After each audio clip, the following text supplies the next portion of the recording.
Shalom, saat ini kita belajar perencanaan pembelajaran masuk ke bab 3, pembahasan tentang pengembangan kecakapan hidup dalam pembelajaran. Pengertian kecakapan hidup atau life skill.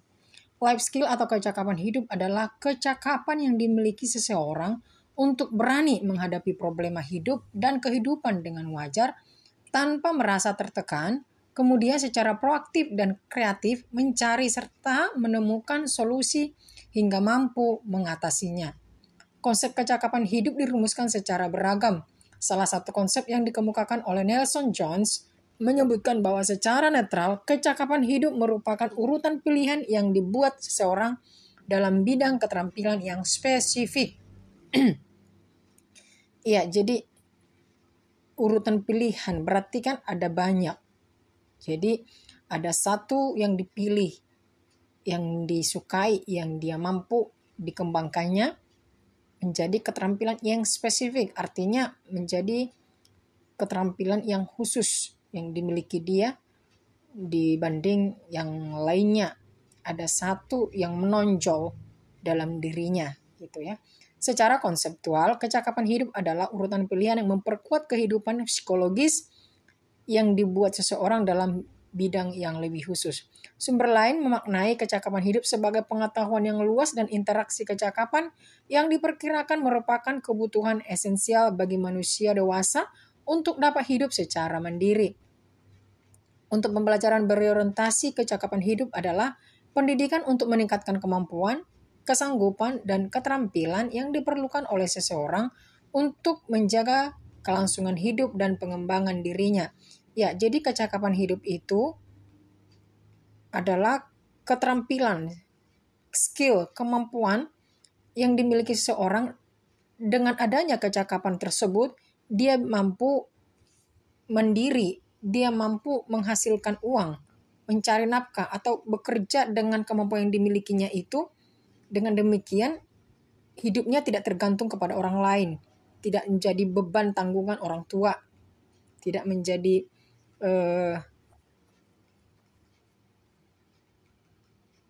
pengangguran, karena dia memiliki keterampilan yang khusus yang bisa bermanfaat untuk orang lain, ya.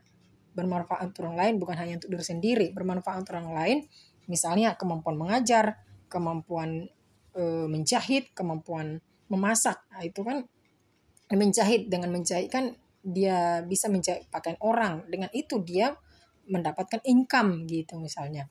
Kemampuan di sini adalah realisasi dari kecakapan hidup yang bersifat kognitif, afektif, dan psikomotorik.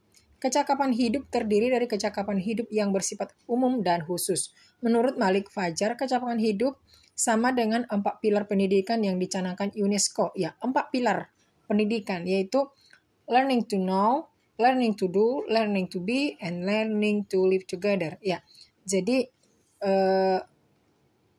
belajar mengetahui, memahami ya. Setelah dia ketahui, lalu dia lakukan gitu. Apa yang dia pahami, apa yang dia ketahui, dilakukannya. Setelah dilakukannya sampai mahir, maka kecakapan tersebut atau pengetahuan tersebut menjadi miliknya sendiri, menjadi diri sendiri. Artinya tidak ada yang dapat mengubahnya lagi. Maksudnya apapun yang terjadi, sampai kapanpun, kemampuan itu sudah menjadi miliknya. Tidak bisa lagi diambil orang atau hilang karena waktu. Enggak, karena dia sudah mengetahui dan melakukannya sampai mahir, itu sudah menjadi miliknya. Misalnya kemampuan mengetik nih, atau kemampuan menjahit nih, kemampuan mengajar. Ya sampai kapanpun itu akan menjadi miliknya, itu maksudnya ya. Kemudian learning to live juga, yang artinya mampu hidup di tengah-tengah masyarakat. Ya. Itulah mengenai pengertian kecakapan hidup. B. Macam-macam life skill. Ya. Versi Direktorat Jenderal Pendidikan Dasar dan Menengah Depdiknas 2002 membagi kecakapan hidup menjadi 5 jenis. A. Kecakapan mengenal diri atau personal skill yang mencakup penghayatan diri sebagai makhluk Tuhan Yang Maha Esa, anggota masyarakat dan warga negara, menyadari dan mensyukuri kelebihan dan kekurangan yang dimiliki, sekaligus menjadikannya sebagai modal dalam meningkatkan dirinya sebagai individu yang bermanfaat bagi diri sendiri dan lingkungan. Ya, Yang pertama adalah tadi mengenal dirinya sendiri ya sebagai makhluk ciptaan Tuhan dan sebagai warga negara, lalu mensyukuri, menyadari dirinya sebagaimana adanya, kelebihan dan kekurangannya. Ya, seperti tugas kalian itu menilai teman. Nah, teman kalian menilai diri kalian, dari penilaian itu bisa kalian lihat, kalian mengenal siapa kalian. Kelebihannya apa, kekurangannya apa. Nah, kekurangan itu, kalau itu kekurangan sifat itu harus diubah atau dibuang. Tetapi kalau itu kekurangan pengetahuan, kekurangan skill, itu bisa ditingkatkan supaya mampu. Nah, kelebihannya itu perlu ditonjolkan lebih lagi ya, ditingkatkan lebih lagi. Itu menjadi modalnya ya, sebagai individu yang bermanfaat baik bagi dirinya maupun untuk lingkungan. B. Kecakapan berpikir rasional, thinking skill. Ya, kecakapan menggali dan menemukan informasi. Ya, ketika ada informasi dia akan mampu menggali informasi yang sebenarnya. Ya, menggali dan menemukan informasi yang valid ya. Kecakapan mengolah informasi dan mengambil keputusan. Kecakapan memecahkan masalah. Ya, jadi berpikir rasional. Jadi bukan menerima bulat-bulat ya, tapi dipikirkan, diolah informasi itu sampai dia mengambil keputusan yang tepat. Lalu dipecahkan masalah yang ada dengan berpikir rasional juga. C. Kecakapan sosial atau kecakapan antarpersonal, social skill. Kecakapan berkomunikasi. Pada kecakapan komunikasi seperti empati, sikap penuh pengertian, dan seni berkomunikasi dua arah perlu ditekankan. Karena berkomunikasi bukan sekedar menyampaikan pesan, tetapi isi dan sampainya pesan disertai dengan kesan baik yang akan menumbuhkan hubungan harmonis. Kecakapan bekerja sama. Ya, menyampaikan pesan atau informasi kepada orang lain perlu ada triknya ya, ada tekniknya. Bukan menyampaikan dengan intonasi yang rata. Anak-anak sekarang kita belajar, ini begini. Itu tidak boleh, tapi bagaimana berkomunikasi dengan baik. Anak-anak yang ibu kasihi, anak-anak ibu sayangi, sekarang kita masuk pelajaran ini ya. Coba perhatikan dengan baik gitu. Ditanya bagaimana responnya. Ya. Jadi berkomunikasi bukan hanya sekedar sampai informasi tersebut kepada penerima, tetapi harus disertai dengan hubungan emosional ya. Emosional dimaksud di sini penuh dengan kasih, penuh dengan perhatian, pengertian, empati gitu. Kalau orang sudah gelisah, orang sudah mengantuk, bagaimana caranya? Orang sedang lapar gitu ya, orang sedang yang mendengar itu sedang main-main, bagaimana cara menyampaikan informasi dengan baik supaya informasi itu dapat diterima dengan baik. Mungkin dengan menegur dengan kasih, menegurnya dengan tepat gitu ya. D. Kecakapan akademik atau kemampuan berpikir ilmiah, academic skill. Kecakapan mengidentifikasi variabel dan menjelaskan hubungan antara variabel tersebut. Kecakapan merumus hipotesis, kecakapan merancang dan melaksanakan penelitian. Ya, mengidentifikasi variabel, tahu ya, mengidentifikasi, menjelaskan secara rinci gitu antara variabel, hubungan variabel dengan variabel yang lain. Misalnya nih, ini musim batuk nih atau musim demam nih, satu asrama demam atau di mana-mana orang demam. Kenapa bisa begini? Apa hubungannya? Oh, ini ternyata karena musim hujan. Ya, apa hubungan musim hujan dengan demam misalnya? Oh, hujan itu ya cuacanya kan dingin, lalu orang-orang masuk angin. Angin itu bisa menyebabkan orang demam. Nah, itu mengidentifikasi variabel yang satu dengan variabel yang lainnya, itu maksudnya ya. Atau media ini, digunakan media ini untuk belajar, orang lain cepat nangkap. Apa hubungannya? Oh iya, ternyata media ini menarik perhatian dan mempercepat penyampaian informasi. Oh iya, ternyata media yang ini, media yang cocok, media yang menarik itu dapat mempercepat informasi disampaikan, lalu tujuan pun dapat tercapai dengan cepat gitu ya. Kecakapan merumus hipotesis. Hipotesis itu praduga ya, atau jawaban sementara, belum kepastian atau belum keputusan. Ya, seseorang yang melakukan penelitian itu harus ada praduganya. Misalnya nih, kita mau memasak dulu gitu ya, kita teliti dulu masakannya. Nah, harus ada dulu praduganya.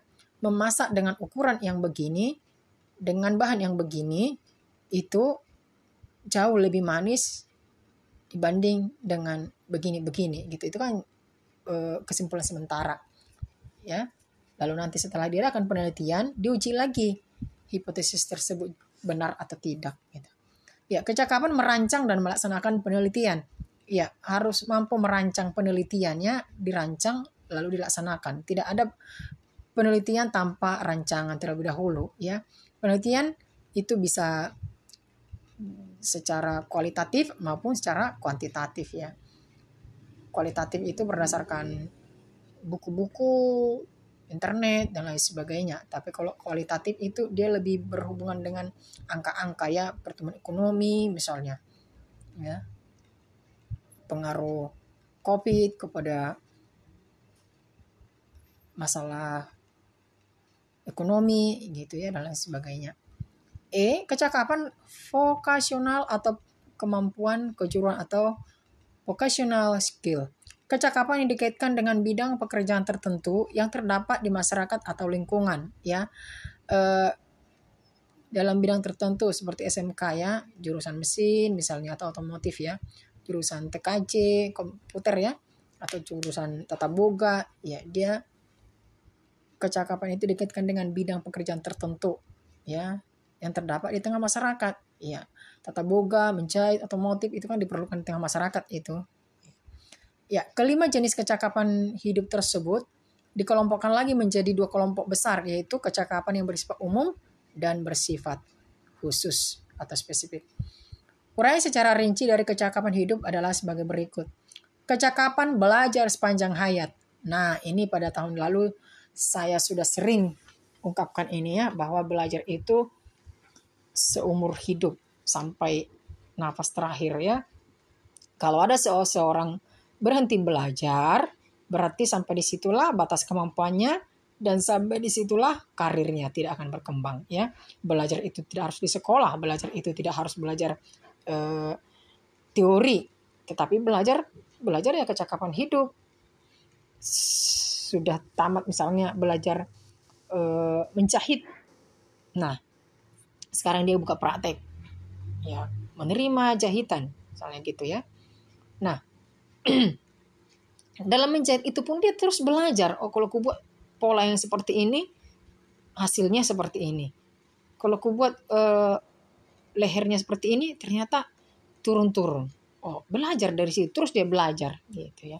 Seorang pembelajar sepanjang hayat telah memperoleh pengetahuan dasar dan mengembangkan kecakapan-kecakapan belajar individual yang mendukung pendidikan secara berkelanjutan, mendorong partisipasi yang efektif dalam masyarakat demokratis, dan mendapatkan peluang-peluang pekerjaan sebanyak mungkin. Ciri-cirinya adalah memulai belajar sendiri, meliputi mendemonstrasikan sikap yang positif dan bertanggung jawab pribadi untuk belajar dan mengembangkan pribadi, mengambil risiko untuk memaksimalkan belajar dan perbaikan diri yang positif, menggunakan strategi-strategi yang tepat untuk mengidentifikasi dan memenuhi kebutuhan-kebutuhan diri, mengorganisasikan sumber-sumber dan waktu secara efisien, menggunakan refleksi atau pemikiran dan umpan balik untuk pertumbuhan dan evaluasi diri, memperbaiki atau memperluas kecakapan dan bakatnya secara terus-menerus, beradaptasi dan menyesuaikan diri dengan perubahan. Ya, jadi kemampuan yang dimiliki atau keterampilan yang dimiliki itu dipraktekkannya ya secara bertanggung jawab ya.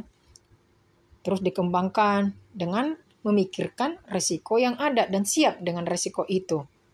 Jangan pula setelah terjadi resiko yang tidak enak lalu lari ya. Boleh menggunakan strategi bagaimana tadi menjahit. Kalau ku gunakan mesin otomatis, mesin listrik bagaimana? Oh, ternyata lebih cepat dan lebih ringan, tidak capek. Itu misalnya ya. Lalu memenuhi kebutuhan diri ya, untuk kebutuhan diri sendirinya, kebutuhan dirinya ya, juga mengorganisasikan sumber-sumber ya, sumber apa yang ada, sumber daya yang ada secara efisien, tidak dengan boros waktu, tidak dengan boros tenaga, boros materi, tetapi secara efisien. Menggunakan refleksi atau pemikiran dan umpan balik. Ya, ada umpan baliknya, ada timbal baliknya ya.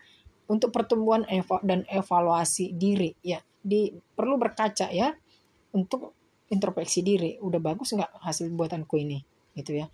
Atau sudah mendatangkan keuntungan nggak bagi diriku, bagi orang lain gitu.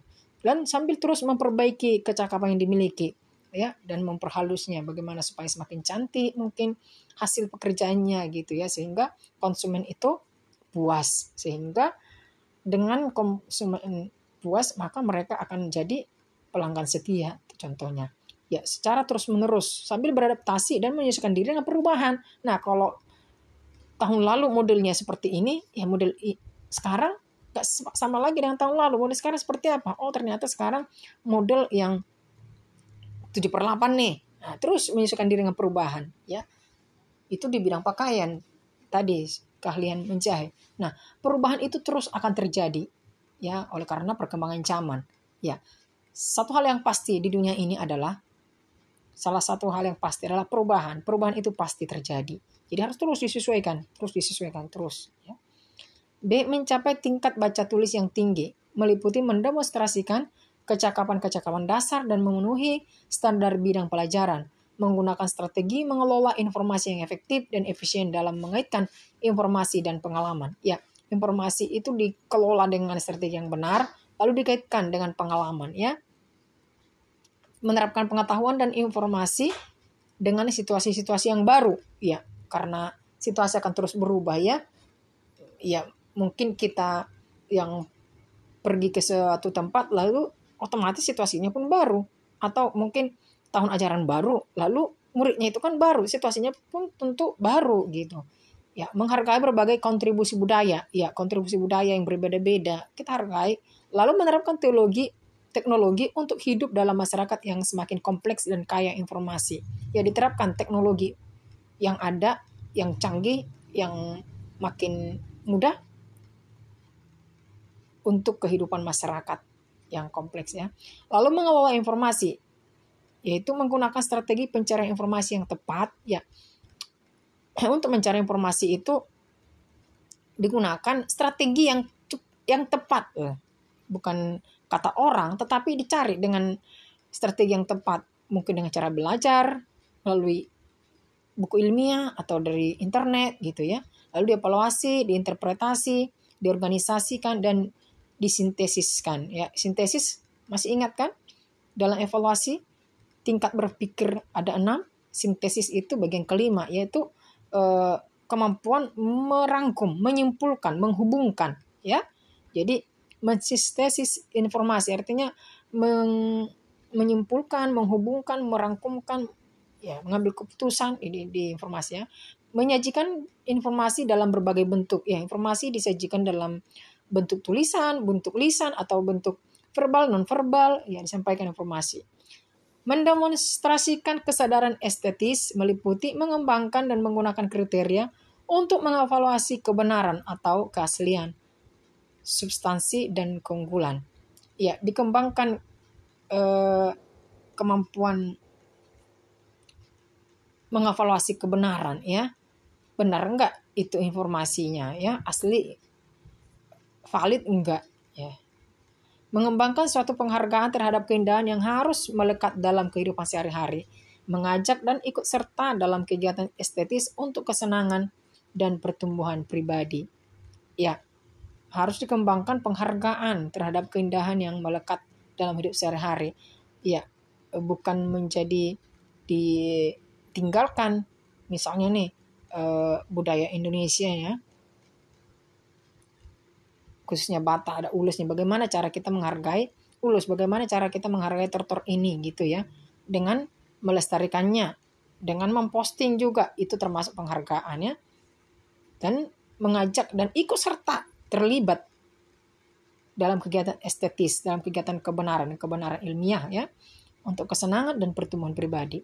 2, kecakapan berpikir kompleks. Apa itu berpikir kompleks? Kalau tadi ada berpikir rasional, berpikir secara logika, ini berpikir kompleks artinya seorang pemikir yang kompleks, rumit, telah memperoleh berbagai kecakapan berpikir dan mampu menggunakan secara tepat dan situasi yang bermacam-macam. Ciri-cirinya, mendemonstrasikan berbagai proses berpikir, meliputi menggunakan berbagai kecakapan berpikir. Kecakapan berpikir tadi ada ya, mengetahui, menganalisis, memahami, mengevaluasi, mensintesis, mengaplikasikan, itu di kecakapan berpikir ya.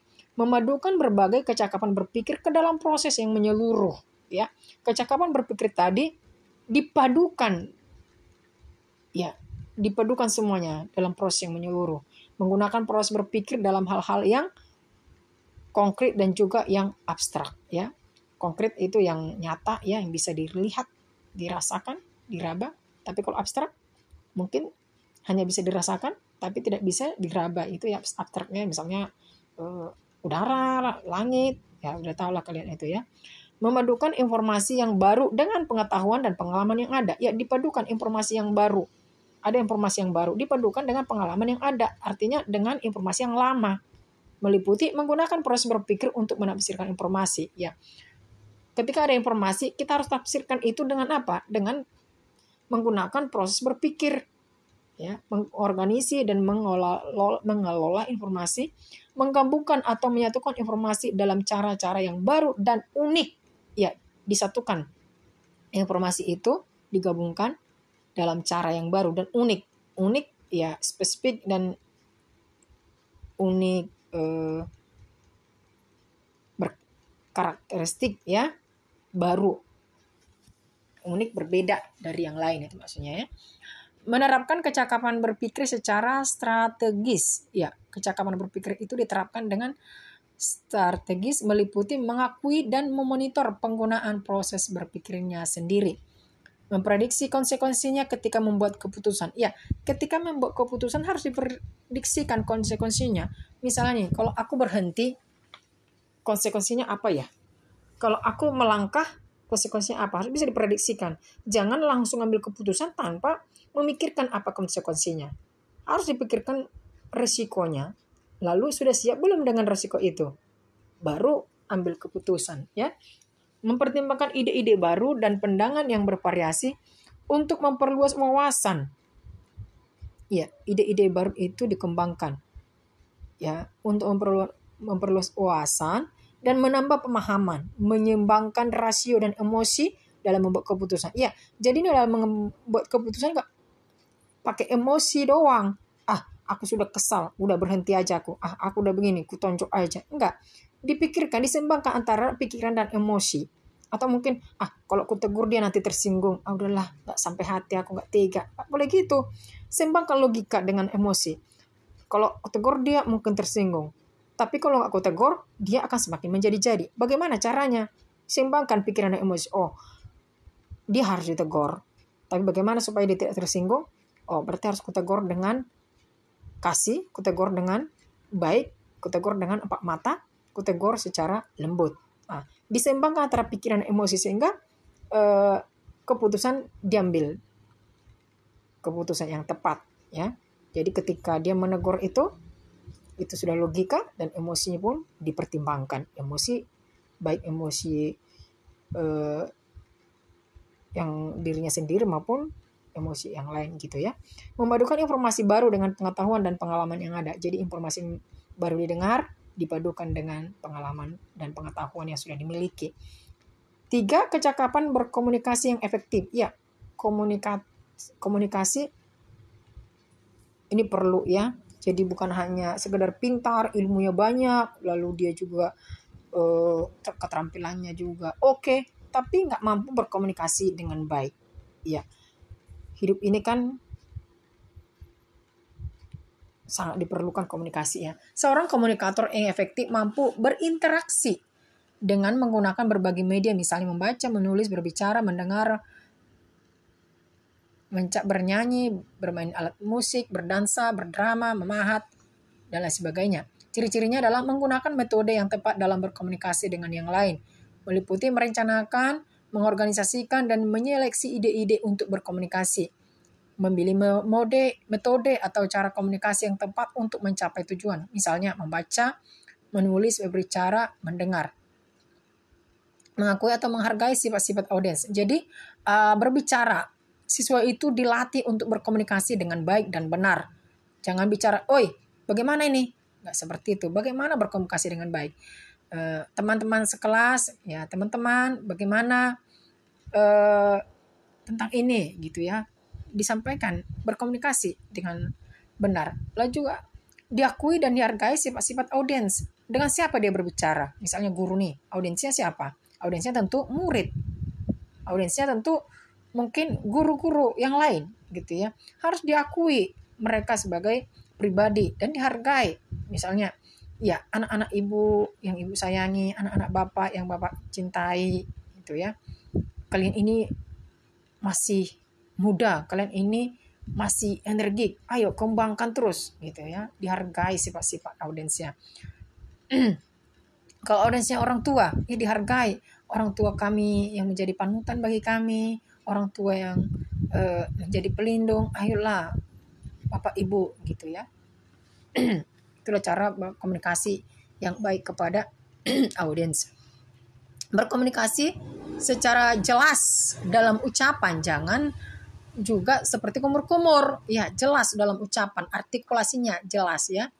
Artistik, bentuk-bentuk tertulis dan nonverbal, mengekspresikan atau mengungkapkan gagasan. Ya, bagaimana cara mengekspresikan gagasan itu ya, baik itu tertulis maupun verbal ya. Perasaan dan kepercayaan secara estetis, berkomunikasi dengan yang lain dalam suatu acara yang beradab ya, acara yang beradab ya. Kita kan hidup dalam adab ya, kita masyarakat yang beradab, itu maksudnya penuh penghargaan dalam bekerja dan berjalan ke arah tujuan-tujuan yang sama ya. Merespons secara tepat ketika menerima komunikasi. Iya, ketika kita menerima komunikasi dari teman atau dari murid, bagaimana cara meresponnya? Jangan, kau jangan asal bertanya. Memang dasar ini kau. Nah, bukan seperti itu. Tapi bagaimana meresponnya? Oh iya nak, maksudnya itu adalah seperti ini. Gitu ya, direspon dengan baik. Menerima dan memahami ide-ide yang dikomunikasikan, berbagai mode atau cara. Mengakses pengetahuan sebelumnya perlu untuk menafsirkan informasi dan membangun makna. Ya, ketika kita menerima informasi, bagaimana kita meresponnya? Ya, dengan kita terima, kita pahami ide yang dikomunikasikan, lalu kita padukan, kita seimbangkan ya dengan pengetahuan yang ada untuk menafsirkan itu, untuk memaknainya, untuk memahaminya ya. Mendukung komunikasi yang efektif melalui pencarian klarifikasi dan memberikan umpan balik yang tepat. Ketika menerima informasi, bagaimana umpan balik? Oh iya, terima kasih buat masukanmu gitu ya. Oh, bagus banget idemu gitu.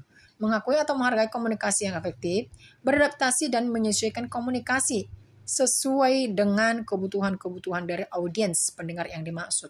Ya, jadi harus mengakui, menghargai, lalu beradaptasi dan menyesuaikan komunikasi yang sesuai. Kalau audiens anak-anak ya bahasamu harus seperti bahasa anak-anak yang bisa diterima.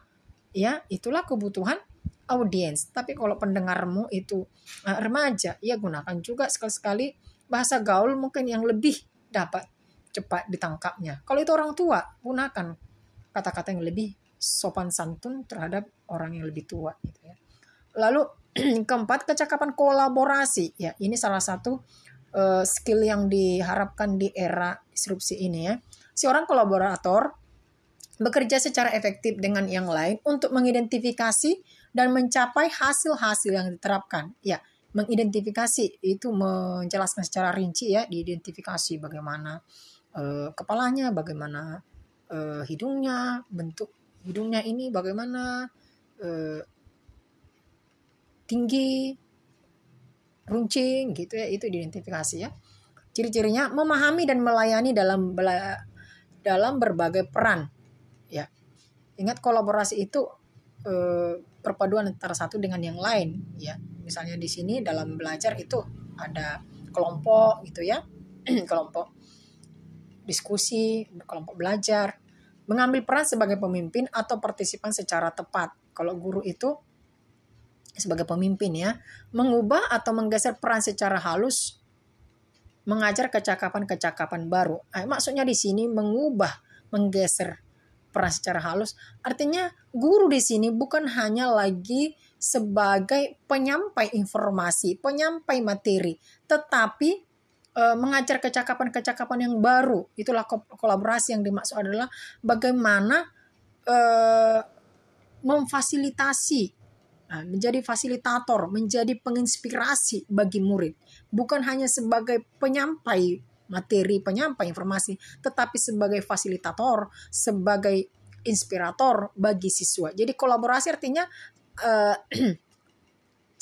antara satu dengan yang lain. Jadi bukan hanya mengajar dia, tapi menginspirasi. Jadi bukan hanya satu kemampuannya, bukan hanya satu tugasnya, tetapi ada berbagai hal gitu. Itu kolaborasi, kolab ya. B. Memfasilitasi kelompok secara efektif meliputi menjelaskan tujuan, mempertimbangkan berbagai ide dan mengusulkan dimodifikasi pembelajaran itu ya, menemukan pokok pembicaraan umum di antara berbagai perhatian yang berbeda, menghasilkan sekumpulan pilihan, mengevaluasi kualitas ide-ide dan hasil-hasil yang potensial, melaksanakan cara mengakhiri perdebatan atau perselisihan yang tepat, meninjau kembali proses kelompok dan menganalisis efektivitasnya. Nah, ketika terjadi perdebatan di kelas nih, ada diskusi lalu berdebat antara kelompok satu dengan kelompok lain, atau berdebat juga dalam satu kelompok tertentu. Dalam satu kelompok ada berdebat antara anggota yang satu dengan anggota yang lain. Nah, bagaimana mengakhiri perdebatan itu dengan tepat? Jangan sampai sudah selesai proses diskusi atau proses pembelajaran, ada yang kesal, ada yang tersinggung, ada yang sakit hati, dendam, dan lain sebagainya. Nah, sebelum berakhir harus diselesaikan perdebatan itu dengan baik ya. Perdebatan atau perselisihan itu sering terjadi dalam diskusi karena perbedaan pendapat, perbedaan ide, perbedaan respon. Nah, jadi guru di sini bertindak sebagai fasilitator untuk menyelesaikan masalah perdebatan ya dengan benar. C. Menggunakan sumber-sumber secara efektif meliputi mengidentifikasi sumber-sumber yang diperlukan untuk memecahkan masalah. Ya, diidentifikasi sumber-sumber yang diperlukan, sumber apa saja sih yang diperlukan? Ada alat, ada materi ya, supaya bisa mecahkan masalah ya. Bekerja secara efektif di dalam sumber-sumber yang terbatas ya. Bekerja secara efektif, tidak dengan memboroskan membuang waktu dan tenaga ya. Bekerja dengan berbagai penduduk meliputi menghargai perbedaan dan kesamaan di antara anggota-anggota kelompok ya. Bekerja dengan berbagai penduduk karena murid itu kan dari berbagai penduduk, itu ada perbedaan suku, marga, status sosial, tempat tinggal dan lain sebagainya. Itu harus dihargai ya. Membedakan individu dari peranan kelompoknya ya. Maksudnya di dalam kelompok belajar itu atau dalam satu kelas itu, individu itu harus dibedakan dari peranannya sebagai siswa atau sebagai pemimpin kelompok atau sebagai anggota. Harus dibedakan dia sebagai individu karena dia individu yang unik ya, yang di tengah masyarakat. Menggunakan pengalaman latar belakang individual untuk meningkatkan proses kelompok ya.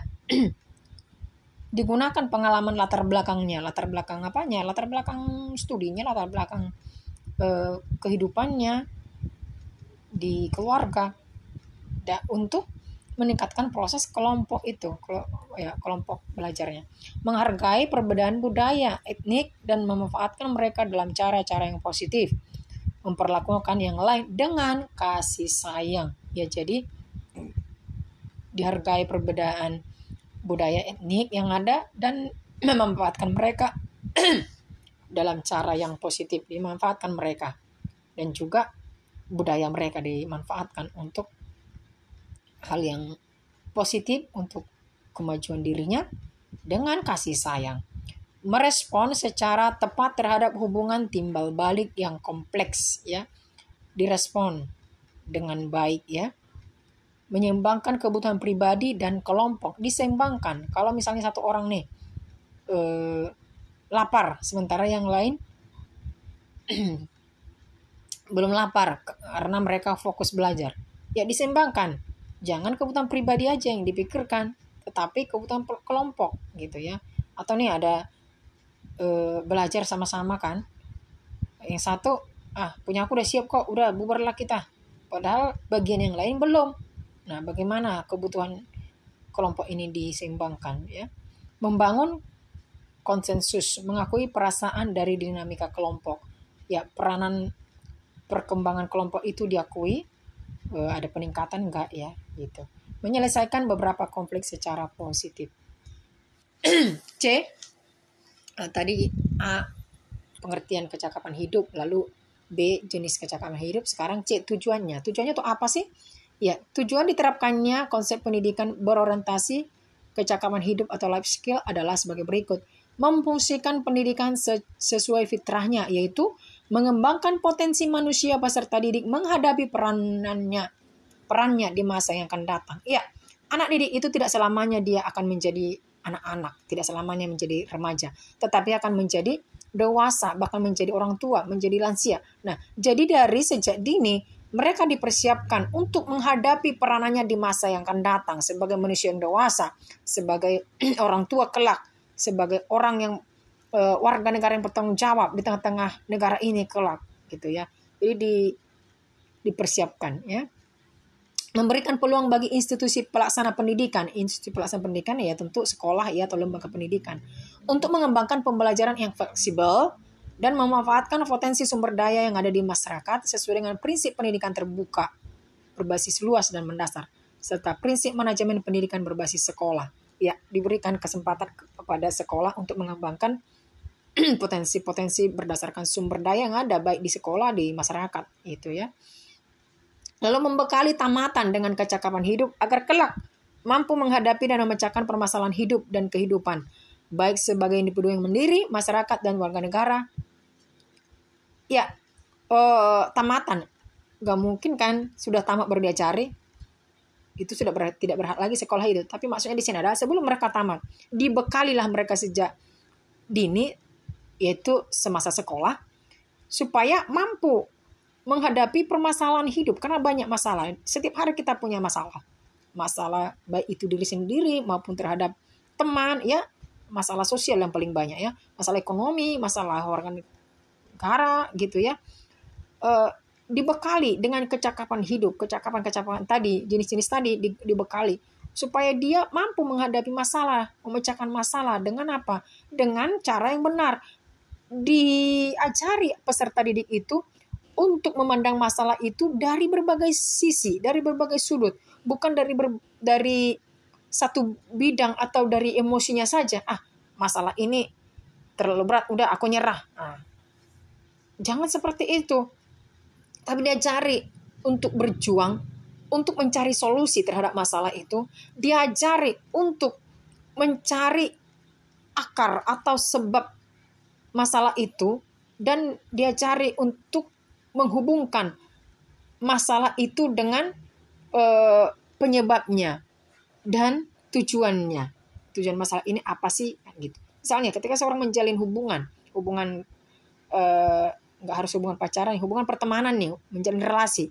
Ketika ada pengganggu misalnya, ada kendala, bagaimana cara menyelesaikan masalah ini? Kalau terus dia gagal dalam menjalin relasi, nggak akan bisa berhasil hidupnya. Harus mampu dia menjalin relasi dengan orang lain, dengan antar jenis kelamin, antar marga, antar suku, antar agama, harus mampu. Itu contohnya ya. Ya, menjadi pribadi yang mandiri ya sebagai masyarakat dan warga negara. Secara khusus tujuan pendidikan kecakapan hidup adalah mengaktualisasikan potensi peserta didik sehingga dapat digunakan untuk memecahkan berbagai masalah kehidupannya. Ya, hidup ini penuh dengan masalah ya. Masalah di rumah, masalah studi, masalah apa banyak sekali. Jadi Jadi peserta didik itu harus dibekali dengan potensi yang mampu memecahkan masalah dengan benar tanpa merugikan pihak lain. Ya, ada orang menyelesaikan masalahnya dengan caranya sendiri, tetapi orang lain rugi. Ya, mungkin dengan negara rugi gitu. Ya, kedua, memberikan wawasan yang luas mengenai pengembangan karir. Memberikan bekal dengan latihan dasar tentang nilai-nilai yang berkaitan dengan kehidupan sehari-hari. memberikan kesempatan kepada sekolah untuk mengembangkan pembelajaran yang fleksibel sesuai dengan prinsip pendidikan berbasis luas, broad-based education, mengoptimalkan pemanfaatan sumber daya di lingkungan sekolah dan di masyarakat sesuai dengan prinsip manajemen berbasis sekolah. Ya, itulah tujuan skill, life skill ya. Sekarang D, pentingnya skill atau keterampilan.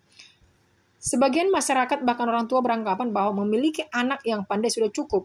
Di samping itu, seorang anak yang telah menjadi sarjana atau lulusan sebuah perguruan tinggi dengan gelar akademis tertentu belum mampu menjamin masa depan kehidupan anak yang lebih menjanjikan. Ya, nyatanya sarjana banyak pengangguran, sarjana banyak cerai. Karena apa? Karena kemampuan pengetahuan itu nggak cukup. Ya, pengetahuan kognitif itu nggak cukup dalam menjalani kehidupan ini. Harus mampu bagaimana mengatasi masalah, bagaimana mandiri, kan gitu. Karena masalah ini banyak di dunia ini ya. Dengan seorang yang pintar belum tentu dia bisa berhasil dalam hidupnya. Ya, karena banyak hal yang perlu ya. Pemikiran seperti itu tentu dalam masyarakat dalam suatu waktu akan menemukan titik relevansinya. Namun pada situasi dan kondisi tertentu, mungkin janji-janji yang mencerahkan atas gelar akademis tersebut menjadi kurang relevan. Bahkan masyarakat luas tidak lagi dipercayainya. Nah, kalau dulu itu kan, udah sarjana, udah berhasil lah nanti itu. Karena dengan ilmunya dia bisa kerja gitu ya. Padahal belum tentu, karena yang perlu itu dalam keberhasilan adalah bukan hanya kognitif, melainkan yang pertama afektifnya, yaitu kejujurannya dan kemampuan bekerja sama, kolaborasi ya. Kemampuan bekerja sama, kemampuan mengelola emosionalnya, kesetiaannya. Ya, kalaupun dia pintar, kalau nggak setia dia nggak akan terpakai. Kalaupun dia pintar, kalau dia nggak jujur, ya nggak akan terpakai. Ya misalnya seperti koruptor-koruptor itu kan, mereka pintar. Pembobol ATM itu tentu orang pintar, bukan orang bodoh. Pinjol-pinjol itu kan orang pintar. Nah, tapi pintar akademis, tapi afektifnya dan spiritnya minus. Itu dia ya, menyebabkan masalah tingkat masyarakat, merugikan, bukan jadi menguntungkan kan. Sering dengan semakin banyaknya pengangguran disebabkan karena faktor pendidikan dan maraknya kasus korupsi yang tidak terlepas dari para birokrat yang memiliki banyak gelar, sarjana, master, doktor, bahkan profesor. Peran dan fungsi pendidikan dalam konteks ini tentu akan mendapat gugatan dari banyak kalangan. Misalnya, mengapa praktek korupsi justru dilakukan oleh orang-orang pandai dan pintar? Kenyataan ini memang sungguh sangat menyedihkan. Bahkan bangsa ini sering dikonotasikan sebagai bangsa yang sangat kreatif dalam hal korupsi. Ya, Indonesia tingkat tertinggi dalam hal korupsi ya. Dari lapisan yang paling bawah sampai paling atas. Ya, mulai dari rakyat kecil mungkin sampai tingkat pusat ibu kota.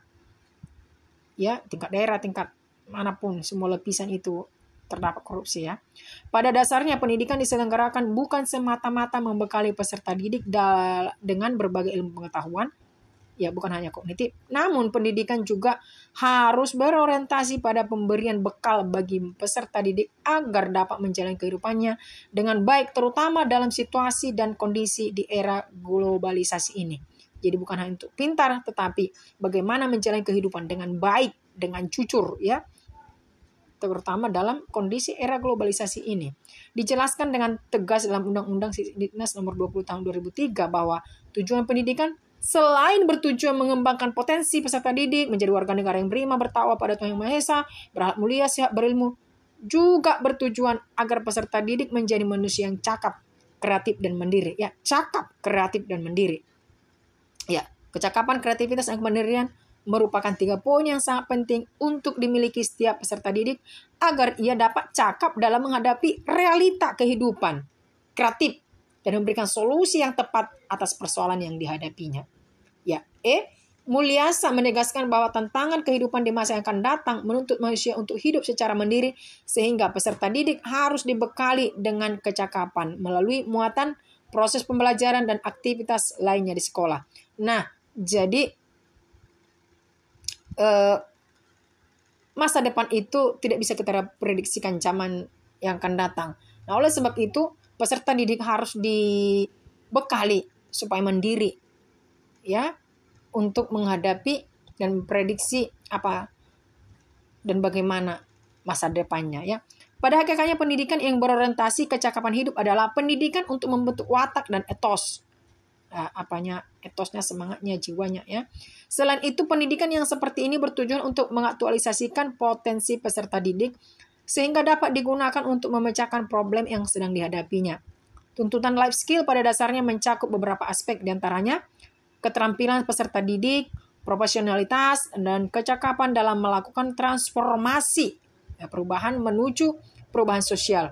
Sebagaimana dijelaskan di atas, kecakapan hidup di sini bukan semata cakap dalam berpikir dan akademis, namun cakap dalam keterampilan dan sosial. Ya, ingat, keberhasilan itu bukan milik orang-orang pintar, tetapi milik orang-orang yang memiliki afektif dan keterampilan. Ya, seperti tadi saya katakan, kejujuran, kemampuan bekerja sama, bersosial, relasi, itu dia ya. Ya, kesimpulannya, tantangan globalisasi yang menuntut kualitas sumber daya manusia yang prima dan unggul dalam persaingan di pasar global yang menyebabkan dalam pendidikan sekarang dicantumkan dalam bentuk suatu life skill, kecakapan hidup, dapat diintegrasikan pada setiap mata pelajaran termasuk agama Kristen sehingga tidak diperlukan tambahan alokasi waktu tertentu untuk kecakapan hidup. Nggak perlu dibuat lagi satu mata pelajaran kecakapan hidup, tapi semua mata pelajaran di dalam semua mata pelajaran diarahkan ke sana ya. Sedangkan untuk implementasi pendidikan berorientasi kecakapan hidup dapat dilakukan tanpa mengubah kurikulum. Aspek-aspek kecakapan hidup yang telah diintegrasikan dijadikan indikator dalam pembelajaran. Kecakapan hidup yang bersifat umum pada umumnya kecakapan yang diperlukan oleh siapapun, baik yang bekerja maupun yang tidak bekerja dan yang sedang menempuh pendidikan. Kecakapan hidup yang bersifat spesifik adalah kecakapan yang diperlukan seseorang untuk menghadapi problema, permasalahan, bidang khusus atau tertentu. Life skill menunjuk pada berbagai ragam kemampuan yang diperlukan seseorang untuk menempuh kehidupan dengan sukses, bahagia, dan secara bermartabat di masyarakat. Life skill merupakan kemampuan yang diperlukan sepanjang hayat. Kepemilikan kemampuan berpikir yang kompleks, kemampuan komunikasi secara efektif, kemampuan membangun kerjasama, kolaborasi, melaksanakan peranan sebagai warga negara yang bertanggung jawab, memiliki kesiapan serta kecakapan untuk bekerja, dan memiliki karakter dan etika untuk tujuan terjun ke dunia kerja, ke dunia nyata. Demikian pembahasan tentang kecakapan hidup. Ya, boleh diulangi, diperhatikan, dipelajari. Sampai di situ, terima kasih. Shalom.